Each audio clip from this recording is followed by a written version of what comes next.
All right. Well, good morning, listeners, and welcome to the Speed Traveler Roadshow Cars and Coffee. We got a lot of fun topics today to talk about. That's Charlie Frank to my left. I'm Chris Evertsen, and we are the Speed Travelers. And today, Charlie, we got some fun topics. I mean, our marquee car of the show is Lotus. It's also between the holidays. I don't know about you, but I ate my weight in turkey and ham. Yeah. And I have to fast for Christmas dinner. Yeah. And my 23-pound dog, Sugar, as everyone knows who's seen the videos of Sugar in some of the cars, is now 24.5 pounds. Oh, my goodness. So she gained 5% of her body weight. Oh, But it's the holidays. We had the whole family in last week. It was pretty funny. But we have a lot of interesting things to talk about. By the way, we have a new time slot. If you're listening to us on KHTS radio, AM 1220 and FM 98.1, we are now on in the middle of the day. It's total political time, so we're going to have to get political. Oh my God. Well, it's a good thing. Thursday, it was going to be on Thursdays in the middle of the day, noon. At noon, At yes. noon. That's amazing. So then we'll have to get on the EV soapbox. We're just making a joke just before the show started about saving trees one lithium battery at a time. So I think that'll be an appropriate conversation. Yeah, for Thursday. I think people during the week are all into their politics. On the weekend, the show also replays on Saturdays at 9 a.m. So you can catch us there if you missed any of the show. But we'll have to be a little more political on this one because people are all fired up listening to political talk in the mornings, and now they're going to want to cruise into another fight on politics. But we on the Speed Traveler Roadshow here, we do like to inject a little levity into the situation, and we have a lot of fun, and we talk cars mostly. We talk EV cars. We're going to talk about EV cars in our next segment. And we talk racing, a lot about Formula One. For those of you who don't know, Chris and I, we're both professional race car drivers. We spent our lives around cars. We've bought and sold hundreds of cars. And we have lost our butts on a lot of those sales. And so we like to share with our listeners ways that you can make money off of cars. How to not lose your butt. Yeah, exactly. After losing your butt about 40 times, you start to get smart. So we like to share with our listeners a lot about that. But first, Chris, we are going to talk a little automotive news. And today we're going to talk a little bit about Okio Toyoda. And that's Toyota with a Toyoda. He was the former CEO of Toyota. Interesting, his name's a little bit different. I know, it is kind of funny. But he stepped down, and a lot of people feel that he stepped down because he wasn't embracing EVs. Well, he wasn't. No, he wasn't. He wasn't. He was spearheading, the performance division for a long, long time, and all those performance Toyota's engines came out of not so much out of his leadership. Yeah. No, totally. And he, what's interesting is he built a prototype engine which runs on ammonia. So cool. It's so incredible. I mean, it's still a combustion engine, right? And their test bed right now is a 4-cylinder combustion engine. So it's running off 10% oil, right, if you will, gasoline, and then it's 90% ammonia. And I guess the issue they're kind of dealing with is how to deal with the toxicity of ammonia. Right. But it's by far less toxic than gasoline. By the way, there is ammonia in gasoline, if I'm not mistaken. Yeah, there already is. So the car or this engine, the one they built, it's 4 cylinders. It's 177 horsepower. It cuts emissions by 90%. That's insane. And if you do the math all the way out, an EV engine or EV car, how much pollution that car creates.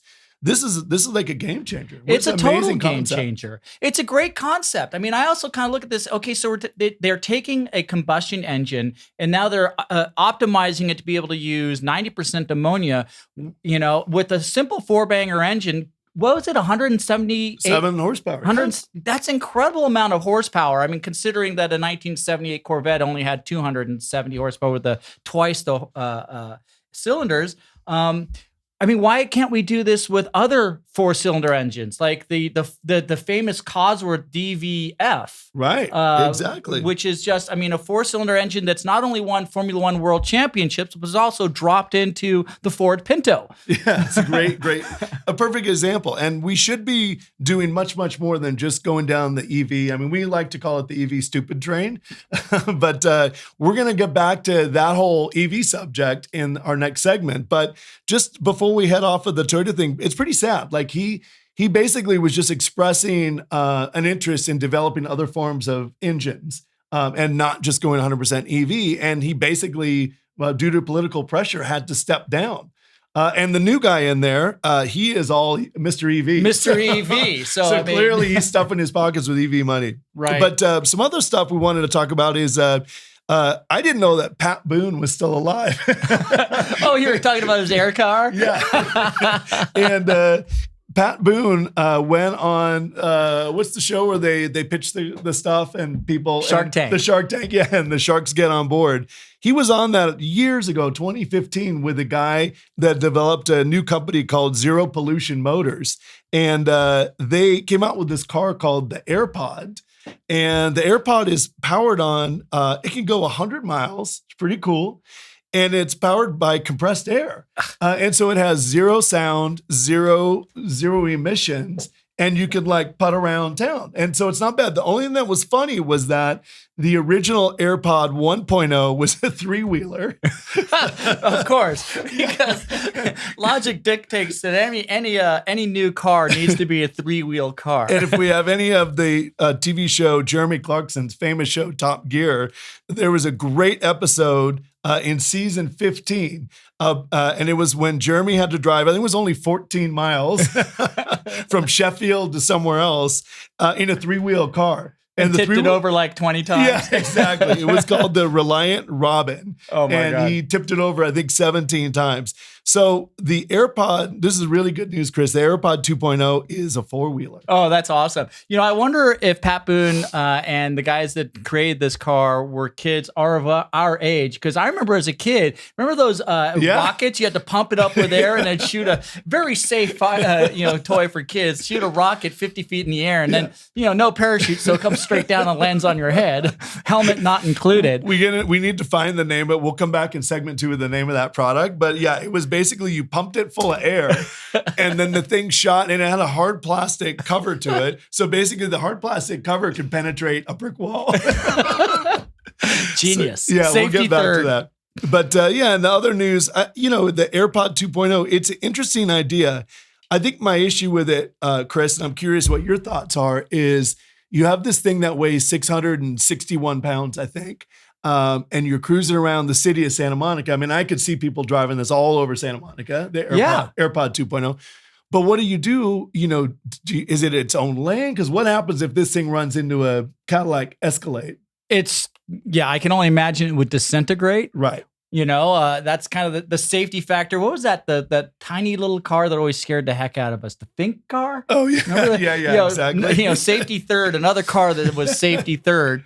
An effort. But that's our motto around here. Yeah. Speed Traveler's motto is always when you get in a vehicle, it's safety last. Safety last. Safety last. We like to live by these mottos. And fortunately, we've lived a long time so far.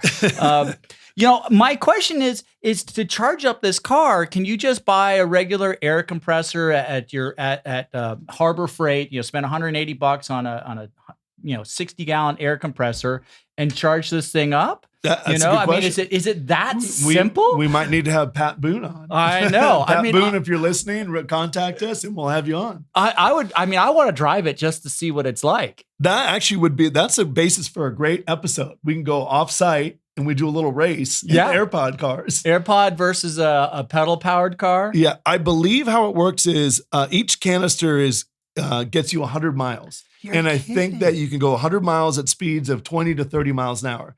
If you go 50 miles an hour, it cuts a lot of the power, but you can go... Just like a battery. Yeah, just like a battery, but you can go 100 miles at 20 to 30 miles an hour, and then you replace the canister. So you drop off the old canister, kind of like at Disneyland, where you can buy the batteries for your phones. Right. You buy the new battery, and then you have to drop in the old battery. Wow. So I think it's kind of the same premise. You drop off the old tank, and you get a new tank and you can go another 100 miles. Wow, that's impressive. I guess there's another form of infrastructure we need to fully redevelop. Yeah. Because it doesn't make sense we have gas stations everywhere and, you can do that with battery charging and everything else. I mean, you might as well a little air compressor. I mean, you see the gas trucks driving around all the time, delivering compressed air to businesses and what. So it makes some sense. I mean, we'd love to have the guys from Zero Pollution Motors on because I'm curious does the car go on a bike path or does why industry is not going to like it? Why? Because you can't charge for air. Yeah, that's true. Yeah, But maybe you can charge for compressing. Compressing it, sure. But I mean, again, if we can go to Harbor Freight and pick up, an air compressor, and do just your own, charge it up. I mean, just like you do with your car tires, right? Same kind of thing. All right. Well, we are not going to get on to the EV subject quite yet. You're going to have to wait and come back. In our next block, we are going to talk EVs. And we sure have a lot to say about that, Chris. We brought it up a few weeks ago, just basically by happenstance. And people went crazy with their opinions on EVs. Right. And it's funny. And I'm going to, before we get onto that, it's just kind of funny with the conversations we have. We have some really smart friends. Most of our friends are a lot smarter than I am. Right? I'm never going to compare. No question about that. I'm never going to say that I'm the genius of the bunch, because if I'm the genius of the bunch, we're all screwed. But some smart people, and I won't name any names, but they're what was we used the term earlier, virtue signaling. Oh, virtue signaling over the whole green format. Oh, I'm going green. I'm buying an electric car. It's like, I know. Yeah. Are you? But we'll save that. We'll save that for the next segment. Once again, you are listening to the Speed Traveler Roadshow on KHTS Radio. You can check us out on our YouTube page, and you can see all of our old episodes. We always highlight a car. This week, the car is the Lotus. But we will be right back with some EV topics and hopefully not a big argument. All right, well, welcome back to the Speed Traveler Roadshow Cars and Coffee Edition. And in this segment, we're going to jump on our soapboxes just a little bit, talking about the EV cars. And if you're listening to us live, you're listening to us on KHTS AM 1220 FM 98.1. You can also find us on all of your favorite podcast networks. Of course, check out some of our videos on our YouTube page at The Speed Traveler. Same with our Instagram accounts. We're always The Speed Traveler. And this episode is actually brought to us by our good friends at Blenders. We have a great deal with the folks at Blenders Eyewear, and I wear them all the time. They're super. What I love about them, they're cost effective, but they're even more cost effective if you use our special promo code TST20. Gets you 20% off all of your Blenders Eyewear. Charlie, let's talk electric cars. All right. Well, we just mentioned in our last block that we brought up electric cars a few weeks ago, and it was surprising that when you scratch the surface, there's a lot of hard opinions right under the surface on not wanting EV cars. And before I see you're about to say something, but I can't believe that the great state of New Jersey has now joined the stupid train, and they're also mandating that in 2035, all vehicle sales will be electric cars. What do you think of that? I think it's stupid, okay? I mean, there are a lot more expletives I would really like to use, but it's just stupid. Why are we pigeonholing? Fine. Nothing against electric cars and bringing electric vehicle and electric transportation to the masses, but why are we saying this is the only way we can move forward? It's being crammed down our throats. And by the way, industries run on diesel. Yeah. All of industries run on diesel. How are we going to make that conversion? Who's going to pay for that? Is it going to be you and I as taxpayers? The audience as taxpayers? Or is industry going to pay for the development of a fully new way of delivering all the goods that we all want? I mean, I will say this, like the trains that run in the United States are all basically hybrid engines. It's a diesel generator that runs an electric motor that pulls that train across the country. Right. It's a hybrid motor. That works. Are we going to change that to electricity? No, I think, and you touched on something interesting. The holidays are coming up, and it's a great time to pick a fight at the Christmas dinner table or the holiday dinner table. So I'm going to hit you with a couple quick facts because you mentioned diesel, and I like that. So it takes to make one 1,000-pound Tesla battery, they have to move 500,000 pounds of dirt. And what do you think is moving that 500,000 pounds of dirt? It's a diesel tractor. It's not an electric bulldozer. It's not. It's not unicorns and fairy dust. So it's actually a diesel powered. Well, there goes that investment. I just invested heavily in unicorn dust. And then they are taking the raw materials that come from the Democratic, we always laugh about the name, Democratic Republic of Congo, which basically... How can you say that with a straight face? It's slave labor in the Congo. And, there's 10 and 12-year-old boys that are having to mine cobalt, which is a primary ingredient in the production of electric cars. And they're mining this stuff with no human rights whatsoever. They're working 12-hour days. They're making almost nothing. And I just don't understand where the outrage is at. So before we move on, so then once I want to finish your statement, but I want to add to that outrage. Yeah, okay. So then they take the raw material, they put it on the most polluting vehicle in the world, which is the tanker ship, and it goes from Africa to China. To be developed, where there's also absolutely no environmental constraints. And then the batteries put on another tanker ship, shipped to the United States, and then ultimately made into a car. And a lot of those pollutants aren't being equated into the equations that we're getting from the government. Oh, the electric car is so much cleaner, but they're forgetting about what happened all the way up until how you made that electric car. Exactly. And the funny thing is, we're not anti-electric cars at all. No, I'm for alternative fuels. I'm excited about different industries and modes of transportation, but when it's being ramrodded down our throats like this, I really don't appreciate it. I mean, no one likes that. And to add what you're saying about, the Democratic Republic of the Congo, what about right here in California, or the Democratic state of California? Right. Sure. We got the Salton Sea, and they're now saying that the Salton Sea has more lithium than they ever actually anticipated. And how are we actually going to mine that? And are we going to do it in an environmentally safe way? Are we going to pay people a fair wage? And is it going to make that $80,000 electric car now $150,000 if we start mining lithium out of the Salton Sea? And where's the outrage in that idea when in the 70s, 80s, and 90s, we were exploding about offshore drilling for oil for all of our cars? Yeah. And for those of you who don't know, the Salton Sea is just outside of Palm Desert, made famous by the Coachella Music Festival. It's right by that. And clearly, all the big companies got this news before you and I and everyone else got it, because all the big energy companies own the Salton Sea land now. Right. And you're right. I mean, for years and years, they wanted to save it. Now, what are they going to do? They want to dig it up. Let's make this the scourge of the earth here in California. Yeah. I love it. Brilliant thinking there. Nah, it's really bad thinking. And I think, to explain further, why we think the EV model is flawed is, my cousin Stanley, great guy. He's done very well for himself. He lives in a beautiful part of Los Angeles.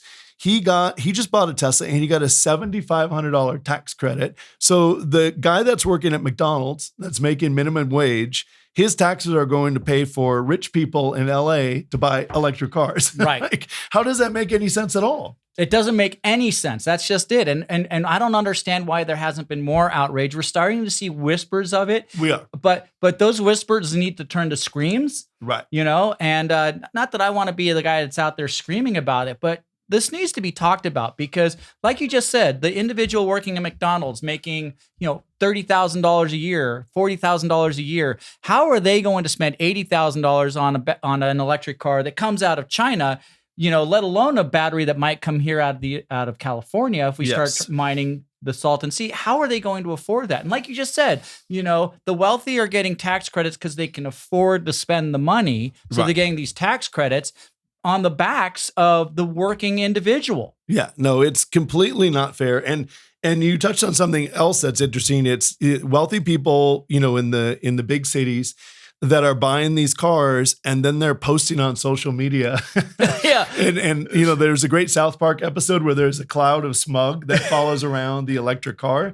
And so you've got these rich people in the big cities that are buying the cars, getting tax credits from the guys that are making $30,000 a year. And then they're posting on social media and they're virtue signaling how great they are, and on the backs of poor people that are subsidizing this. That is just an extreme lack of education. It's a lack of doing any kind of due diligence and researching anything. Right. And to just jump on the box and say, this is great. It's like, well, okay, who's asking the question, why is this great? Yeah, exactly. Why is it great? Yeah, I think the problem is that you've got an industry that has a great lobby, and they own every politician now. And so, the EV, it's just full steam ahead. That social media is 100% EV. I mean, like you said, you're just starting to see a few cracks where the little few chinks in the armor where people are like, is this really a good idea?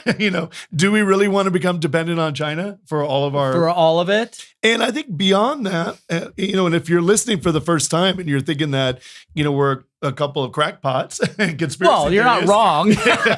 Yeah, I mean, I guess we are crackpots, but I like driving my car, and sometimes I don't have a destination. I want to go drive to the desert. It's the exact reason the Mulholland Highway was created. Yeah, it wasn't designed. It's a road here in the middle of Los Angeles. Right. It's not designed to actually get you anywhere. Right. It's designed around the enjoyment of driving. Exactly. And it's coming up on its 100-year anniversary. We're going to have to do a show on that. But that's exactly right. Is that I want to be able to drive my car wherever I want, whenever I want. And the conspiracy theorist in me is thinking, okay, maybe the government they want to control me a little more, and they don't want me to have that freedom to go wherever I want to go, when I want to go. Absolutely. I think you're absolutely right. And I'd love to get some folks on the show that have opinions about this and have data to help support this. I mean, we're going to be working with a couple individuals. We are literally going to fund a little bit of research about this with a really well-known campus. We'll get into the details of that later on, but I'm almost nervous to find out what we learn, because I'm afraid that like we just said a moment ago, we're just scratching the surface. Right, How stupid is this? I mean, I hate to keep saying that, but how stupid is this? Yeah, so you heard it here on KHTS radio or on your podcast. The Speed Traveler Roadshow is going to fund its own study, and we are going to go from the start to finish what energy is and what pollutants are going into the atmosphere when you're mining the raw materials in the Congo. We're going to add in the equation of what pollutants are going into the air on the ship trip from Africa to China, then what they're doing in China, and then getting the battery here. And it's going to be eye-opening because those figures aren't included in the figures right now. Right. I think it's going to be eye-closing to some degree too, because people are going to go, oh my God, and just keel over and die because they didn't realize all of these effects. I mean, it's a stupid, simple little question, but how much lithium and cobalt is getting into these tanker ships and being shipped over to China, and how many batteries are being made out of that? I mean, I can't imagine that the number is very high. No, if it's 1,000 pounds each, it can't be that much. It can't be that much, It's like, so where is this penciling out? Forget about the economics of it. Right. Where's this penciling out for being green? Yeah, it's not. I think at the end of the story, it's not. And when we do our test, and there's people that are funding tests right now, I'm sure Big Oil is going to get involved at some point.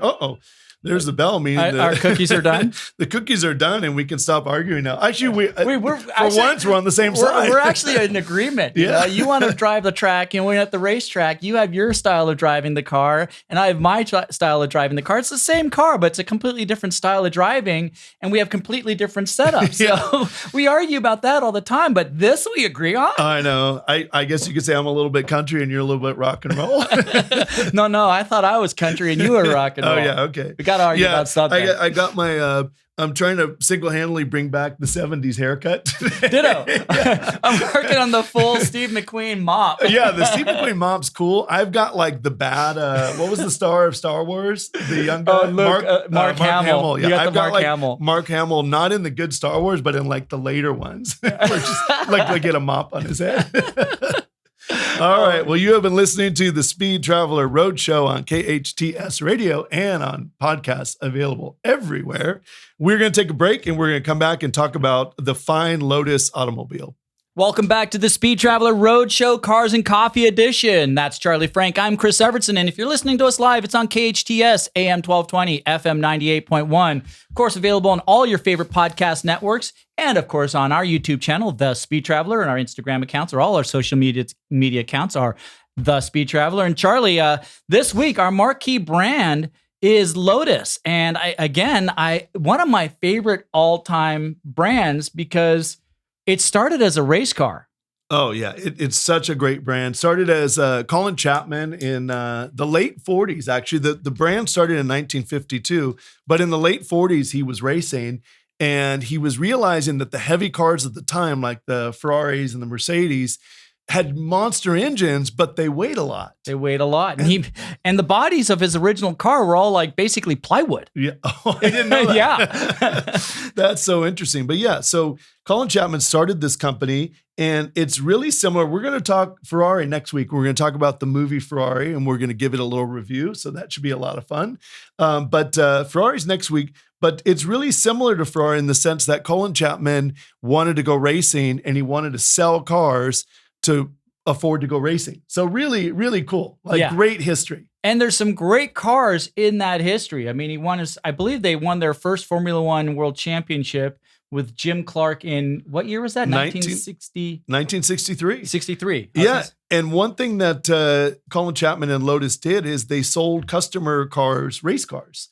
So they'd build cars and then they would sell them to go racing. How cool is that? Oh, it's so cool. And honestly, in an era which I find to be, I mean, there was so much technology that was growing out of the Formula One ranks for automotive purposes, and from a racing enthusiast, it was a great era of racing. I mean, just imagine running that 1,500-pound race car on the Nordschleife at Mach speed. I mean, imagine Jim Clark getting airborne. Yeah. And all those drivers, Dan Gurney and the Eagle, another great car. Right. But I mean, just what an amazing era of racing. Yeah, it really was. And to be so innovative. But it didn't stop there. In the 60s, it was totally innovative, lightweight chassis, but it went on. Yeah, and it really stayed true to form. The whole philosophy of lightweight car and small engine. And when they started making their original street cars, they used that philosophy. And I think it got really big when the Lotus company made a deal with Cubby Broccoli to be the car for James Bond and For Your Eyes Only, the 1977 movie. Was it? No. It was the spy who bugged me. It was the spy who bugged me. Yeah, you're right. The spy who loved me, not the fly who bugged me. It was the Spy Who Loved Me, 77 movie with Roger Moore and Barbara Bach. In the submarine Lotus. Yeah, the submarine Lotus. That was a Lotus S1, Lotus Esprit S1, and that really put them on the map, didn't it? It really did, and then they stuck with it throughout the Roger Moore era. Yeah, and you mentioned For Your Eyes Only, which I have to say, slight digression. Probably one of the best James Bond movies of all time. Yeah, it's definitely in my top 3. I agree. Excellent movie. If you haven't seen it, it's 1981. It's not the fly. Now I'm going back to the Fly Above Me. It is. One more time. The Spy Who Loved Me. Yeah, The Spy Who Loved Me. Thank you. But great movies. And let's talk a little bit about the Lotus. And one thing, as we mentioned earlier, Chris and I have bought and sold hundreds of cars. We've taken it in the pants a lot of times where we've really we got so excited about a car and you just have to have it. I think car guys out there know that feeling, and car people in general. They know that feeling that you just have to have the car. And sometimes it leads to some bad mistakes. It really does. You don't do the due diligence. You buy out of passion, you buy out of desire, and you pay a premium for that. Whether it's you get a car that requires a lot of work in it and you buy it for X amount, but then you spend 3 times X getting it running. Yeah, exactly. You can really, to your point, lose it in the shorts with that one. So it's very easy to make those mistakes. Yeah, and there's certain cars that you don't want to DIY. The Lotus, you could get away with DIYing a Lotus if you're really good on, if you're really a good mechanic. And you have to do your research. I mean, because Lotus has been partnered with a lot of different manufacturers. So there's a lot of Ford product in there. That's true. There's a lot of European marques in there. The DeLorean. The DeLorean. Yeah. So it's you have to know the car, each generation of or model of Lotus vehicles. You have to know it to be able to really work on it, because it's not a Lotus, so you go to the Lotus factory and get all the Lotus parts you need, or like Ford. Like you can go to Ford, or GM, and you can pretty much find any part for almost any era vehicle. Yeah, Lotus is a little bit different. One of our favorite parts suppliers is JAE Parts, which is, and Jay, is Yeah. over there. He's a Lotus expert. They're just outside of Santa Barbara, and a really knowledgeable guy. And we've called him on our Lotus a few times, and he'll be like, "Yeah, you don't really need a new alternator. You just need this." And it saved us $1,000. Yeah. So really a good, honest guy. So Yeah. a good source out there. If you're going to go Lotus, definitely Ferrari, not to get off the subject, but that is definitely not a good DIY car No. because the parts are hard to come by and they're insanely expensive. And they're pretty custom, not pretty custom. They are custom to that model to a large degree. I mean, the engine, will span over a number of model years in later model cars, but like the current ones are all specialty. Everything about it is special. Right. Yeah. So getting back to Lotus Esprit, we always talk about the depreciation cycle in car purchases, and that's where, for an example, let's see, what's a good example of that? I would say a Mercedes AMG from the 2000s. Mm-hmm. They were very expensive. Oh, losing my voice. Yeah. Look out. Yeah. You're right. The Mercedes, they got very, very expensive, and they became a recurring car to get now. Like the early 2000 cars from Mercedes are kind of worth looking at certain models. Exactly. And that's what I was getting at with the depreciation cycle. They were outrageously expensive to start. They went down to a certain level, and you want to get those cars as they're going back up in value. Right. Another example is Aston Martin. That's a really good example. Aston Martin DB9, that was also from the 2000s, $200,000 when they were new. And then they went down to as low as $40,000 or $50,000. And now they're just starting to go back up again. Back up. And that's when you want to get a car in that depreciation cycle. And also Aston Martin has a bit of a boost now because of Netflix. Formula One's become very, very popular. So, right. There's going to be the prices are jumping dramatically right now for the Aston Martins. They really are. So. And that's, a lot of thanks to Lawrence. Lawrence Stroll. Yeah. The dad. I was thinking of Lance Stroll, who's the son, who's the driver. Lawrence Stroll is the dad. And he really turned around the Aston Martin Formula One team. He did. He's turning around the brand Aston Martin. He is really as well. Yeah, he's doing a great job. But back to the Lotus Esprit. That is a car that you can buy.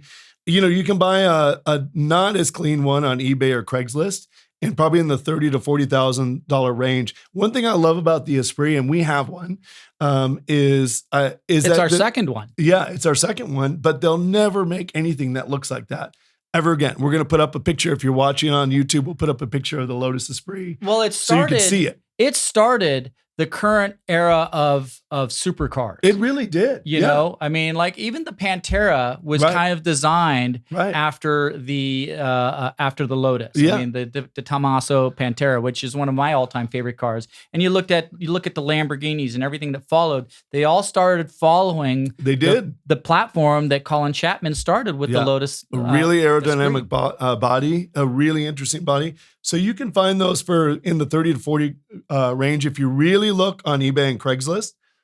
Also, if you want to get a near perfect one, you can look on Bring a Trailer or Hemmings. You're going to pay a lot more on Bring a Trailer and Hemmings because those are like I would call top dollar retailers. Right. But sometimes it's worth buying a car that's sorted out and clean and perfect and paying the extra money. If it's what you want, just spend the money and buy the car finished. Don't be a DIYer. Yeah. You've got to know what you're doing, especially with like an older, like an Elan. Yeah. Like a Lotus Elan, it's a fiberglass body. If you don't know how to work with fiberglass, don't get that car. Yeah, that's a tough car to work with. But there are some current and later model chassis that are really, really cool. I mean, like the Exige and the not Elvira. Oh, Evora. I like Elvira. I like Elvira too. But the Lotus Evora. No, I agree. Those are the Lotus Evora. Uses, we were talking about Toyota CEO earlier. Yep. The Evora uses a 3.5 liter Toyota engine that comes out of the Lexus whatever that is, you know, and it's pretty clever because it's a cool body and easy to find engine parts. Right. Again, but you have to know the car. So there's another manufacturer that Lotus partners up with, Toyota. Right. In the past, it was Ford, and there's been other brands that they've partnered up with from different detailing aspects. So you have to know the car. Yeah. And the Galpin family, the family that owns Galpin Ford, I think the biggest Ford dealer in the world, totally enthusiasts. They have Galpin Lotus, they have Aston Martin. Bo Bachman is the owner of that now, a good buddy of ours. But he is building a Lotus dealership that's going to be like a museum in Beverly Hills on the corner of Wilshire Boulevard and Santa Monica. Oh, I can't wait for that. Are they going to have a cafe like they do in the Valley? Is that that's a Ford dealership, right? It is. Yeah, they have a cafe. They're going to have a cafe at this dealership, and it's going to be an event space as well. So what a great idea. And that is awesome. What a cool way to really highlight this brand that not a lot of people know about. Do we want to talk a little bit more about the Lotus racing history? And we talked a little bit about, Jim Clark getting the first championship in, I believe it was 1972, Emerson Fittipaldi, 1972-73 season. I forget which Lotus model it was, but that's one that really changed it all. Yeah. In Formula One. We got Jim Clark in 63 and 65, Graham Hill in 1968, Jochen Rindt in 1970. Oh, posthumously. Yeah. The only F1 driver. That's right. I forgot about Jochen Rindt. The only F1 driver to ever win the championship posthumously. Yeah. Emerson Fittipaldi, one of your all-time favorites. One of my all-time favorites. I still have my die-cast, I think it was a Corgi die-cast car of that 19. God, I got to remember what model that was. But then Mario Andretti, in 1978. And that was an important year for not only Lotus, but motor racing fans here on the West Coast as well. Because that's the year that he won the Long Beach Grand Prix when it was Formula One. Right. And the event was kind of struggling because,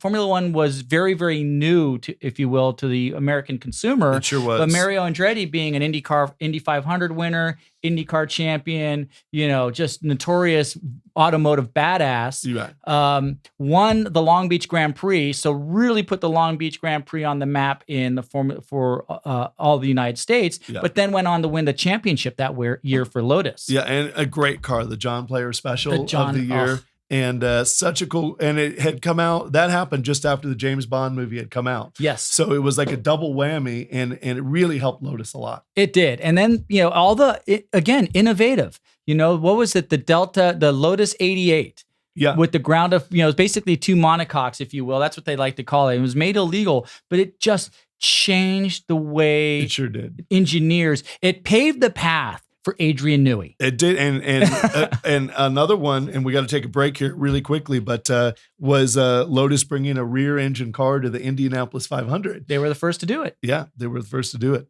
But you're listening to the Speed Traveler Road Show here on KHTS Radio. We're going to take a quick break, and we're going to come back and talk some Formula One racing. Welcome back to the Speed Traveler Traveling Road Show, Cars and Coffee Edition. That's Charlie Frank. I'm Chris Evertsen. And this segment, we get to talk a little bit of F1 news. The season ended in Dubai just this past weekend, and kind of a historic racing season for Formula One. Yeah, it really was. Max Verstappen in the all-conquering Red Bull won 19 of the 23 races. There's just a few little scraps left over for everyone else. It was still an entertaining season. Yes. Because there was a lot of good storylines with Ferrari, and you mentioned Aston Martin earlier, and of course Mercedes. So it was an interesting season, but unbelievable dominance. Yeah, that car, that team, I mentioned Adrian Newey as well. They just designed an incredible car. They came with updates, not major updates, just little things to keep them perpetually out in front. Yeah. We saw, Aston Martin was throwing in the challenge early in the year. As the year progressed, Mercedes showed up, the McLarens showed up, the Ferraris were in and out of the picture for a variety of reasons. But the battle, was never really on for the championship. It was really Red Bull's to lose. It's unbelievable, the whole season. But the battle for second place, third place, and fourth place was pretty exciting. Oh, it was through the whole season. And I guess that for those of you that are new to Formula One, you don't listen or watch a lot of Formula One, it's become the premier series in the world by far. And there's so much money that goes into Formula One. And so much manufacturer involvement. And every brand wants to be part of Formula One right now. Right. They really do, and it makes sense because it is such a global marque and a global brand, but And you said it's gotten so expensive. Like, I mean, you could go. I remember going to races and just showing up and sneaking through a hole in the fence and getting in for free, and then buying a Coke or a beer or what have you. I remember even buying tickets. You can get a general admission ticket for $100. For the whole weekend. Yeah. But now you want to go see the Las Vegas Grand Prix, be expected to shell out $15,000. Oh, it was unbelievable. We were there a week and a half ago. I mean, it wasn't Formula One's finest moment. They kind of crapped the bed. They didn't kind of crap the bed. They needed to change the sheets 3 times. Yeah. I think they actually threw the mattress out, and even the bum on the street said, "I'm not using that mattress." Yeah, they did. And with that, they got absolutely premium pricing. I mean, I have a friend who went to the Paddock Club, and they paid $36,000 for 3 days per ticket. That's just unbelievable. And that's just the ticket. Yeah. So if you look at it this way, $33K a ticket. So 2 people, you got 36K. Yeah. So $72K for 2 people to go see a race for 3 days. And then now you have hotel fees. Now you have other travel fees. Right. And forget about the food. We haven't even talked about the food. Oh, yeah. And it's Vegas, so you got to take in a show. By the way, you have to check out the Sphere. Oh, yeah. The Sphere was cool. Yeah. That is the coolest thing I think I've ever seen. I mean, I wasn't that excited about it but when we flew into Vegas and I saw it for the first time from the air, I was mesmerized. It was amazing. Also, a lot of the drivers were staying right close by at the Wynn Hotel. So, that was something you don't have to pay for. You just hang out at the Wynn Hotel and you're going to see a lot of the drivers and personalities. So that was really fun and a bargain price. And we got to talk to Jackie Stewart, who, I mean, just the nicest Scotsman ever. I mean, one of the nicest people ever. I agree. I mean, such a good person. Very approachable, very friendly, super knowledgeable, obviously super knowledgeable, and just an outright stud, and he was like the nicest guy there. He was, and he was kind of like the Michael Schumacher of the 70s. He was an advocate for safety, and there was really no consideration of safety in the 60s. No, safety was duct taping that extra gas tank down between your legs, not just pinching it between your legs. Exactly. So Jackie Stewart really brought the sport a long way. Michael Schumacher did the same in the 90s and the early 2000s. He did the same. But yeah, Vegas, it was a fun event because it's always fun to be in Vegas.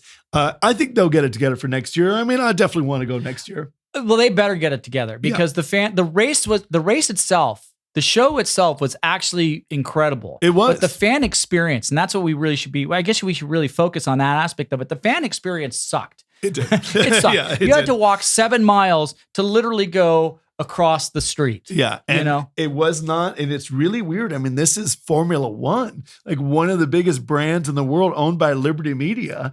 And they should know better, right? Yeah. I mean, they should have an expert. Anyone who knows racing, you and I have put on a lot of races ourselves.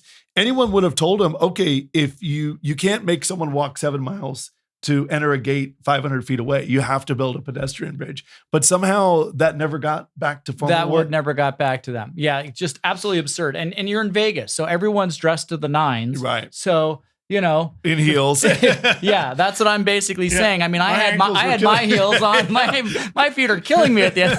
I was going to say my ankles were killing me after walking in heels 7 miles. But yeah, they didn't do a great job. We hope they get it together. They will. They will. I think they will. The outrage was there. The race, again, it was great racing action. And I didn't know this. I learned this after the series finale. That George Russell had that lung infection and had been driving the last several races with that lung infection and it was just coughing and wheezing. The amount of focus that they have to apply while driving these cars to be interrupted. Oh my God, I can't even imagine. Imagine coughing at 200 miles an hour. Coughing today.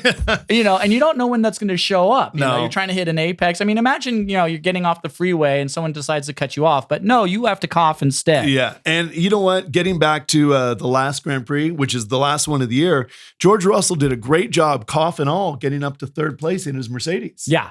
He did a great job. As we said, Max Verstappen won. Charles Leclerc was second in a Ferrari, and Sergio Perez in fourth in another Red Bull. And Sergio was drove from the back of the field. He did, and he took on a penalty. which affected his position. He could have been third, could have been on the podium. Right. But did that drive save his drive? Yeah, that's right. He bumped into, I think it was Lando Norris about 8 laps from the end. And Formula One gave him a 5-second penalty for that. So essentially he had to pass George Russell, which he did. And he had to be more than 5 seconds ahead of him to come in third. He didn't quite do it. He came up a second short, but he probably did enough to save his drive for next year. Yeah.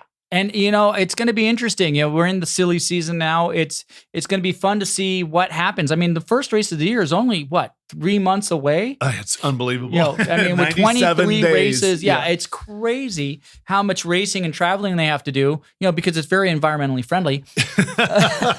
Because, Formula One wants to go carbon neutral. Yeah. It's not going to happen. Yeah.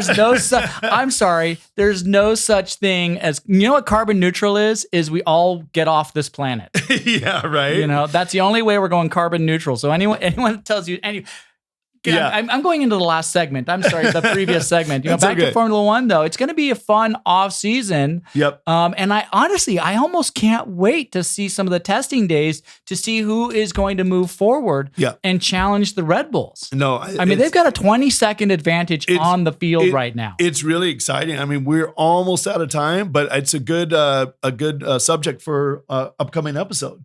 I think we'll review F1 next week, and then we'll preview F1 the following week. Yeah, that sounds awesome. Yeah. But thanks again for listening. This is the Speed Traveler Roadshow on KHTS Radio. You can also find all of our episodes on our YouTube channel, which is the Speed Traveler. Chris, you had something else to add? Well, follow us on the Speed Traveler. That's Charlie Frank. I'm Chris Evertsen. This has been the Speed Traveler Roadshow Cars and Coffee Edition. Check us out on Instagram and YouTube at the Speed Traveler. And we look forward to having you on our show. Send us your messages. We'll read them back to you. We'll answer your questions. And have a great day.